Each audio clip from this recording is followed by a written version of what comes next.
Assalamualaikum warahmatullahi wabarakatuh. Shalom, Om Swastiastu, Namo Buddhaya, Salam Kebajikan. Halo, perkenalkan saya Karisma Nurrohimah dengan NIM 1107622209,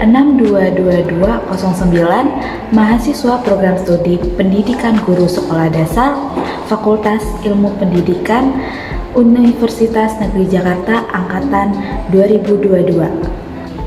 Pada kesempatan kali ini, saya akan menyampaikan opini terkait dengan tema verbalisme deklarasi diri tentang Pancasila dalam analisis empirik yang merupakan tugas pengganti dari ujian akhir semester mata kuliah Pendidikan Pancasila yang diampu oleh Bapak Otip Satibi. Pancasila adalah landasan dari segala keputusan yang mencerminkan kepribadian bangsa.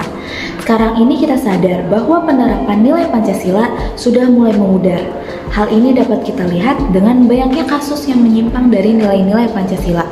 Walaupun memang sudah banyak yang melakukan penerapan nilai-nilai yang berdasarkan Pancasila, tetapi hanya dilakukan dalam bentuk pengucapan atau verbalisme saja. Verbalisme sendiri artinya adalah istilah yang menyebut sesuatu sebagai ungkapan verbal, mengungkapkan lewat kata-kata untuk mengungkapkan gagasan dan menyatakan pengertian.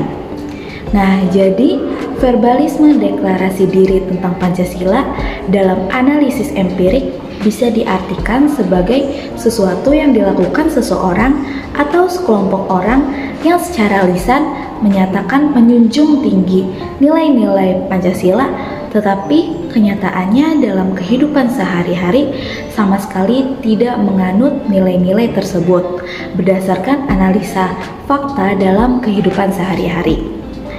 Nah, salah satu contoh kasus dari verbalisme Pancasila yang akan kita bahas yaitu bullying yang dilakukan pelajar. Maraknya kasus bullying atau tindak penindasan yang terjadi di lingkungan pendidikan yang dilakukan oleh sejumlah remaja SMP negeri di Malang, Jawa Timur yang diduga menjadi korban perundungan teman sekolahnya sejumlah pihak.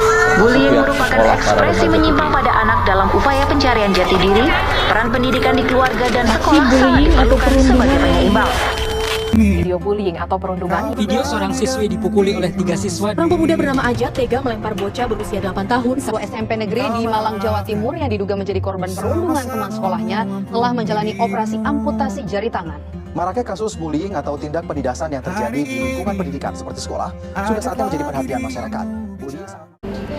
Wah, miris sekali ya. Ternyata banyak sekali kasus bullying di Indonesia, apalagi yang dilakukan oleh para pelajar.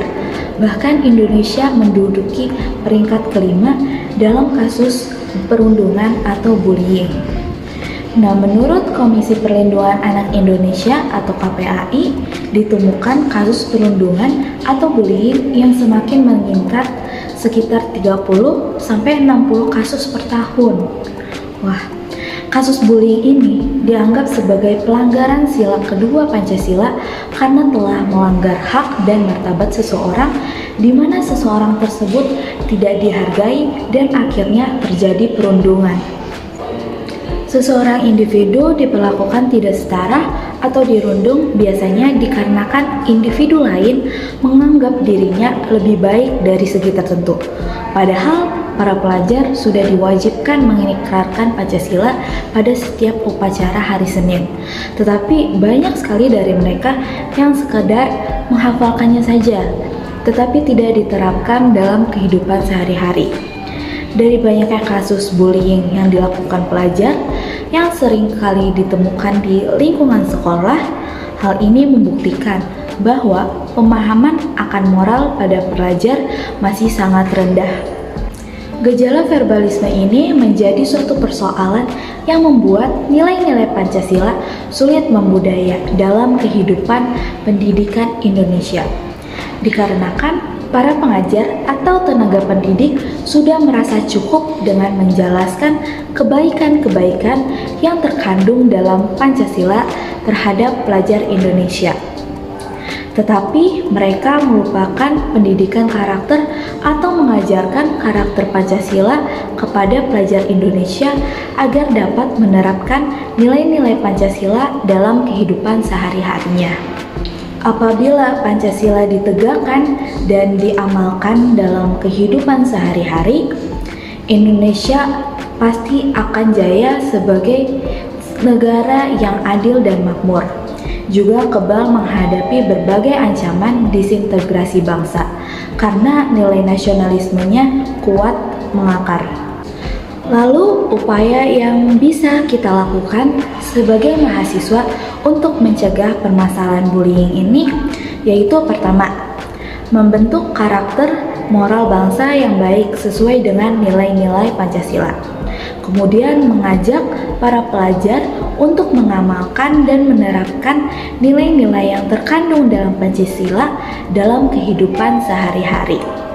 Dan terakhir, melakukan sosialisasi pemahaman tentang perundungan atau bullying di lingkungan sekolah. Itu dia opini yang bisa saya sampaikan terkait dengan tema verbalisme deklarasi diri tentang Pancasila dalam analisis empirik. Mohon maaf jika ada kesalahan kata dan terima kasih sudah menonton. Wassalamualaikum warahmatullahi wabarakatuh. Dah.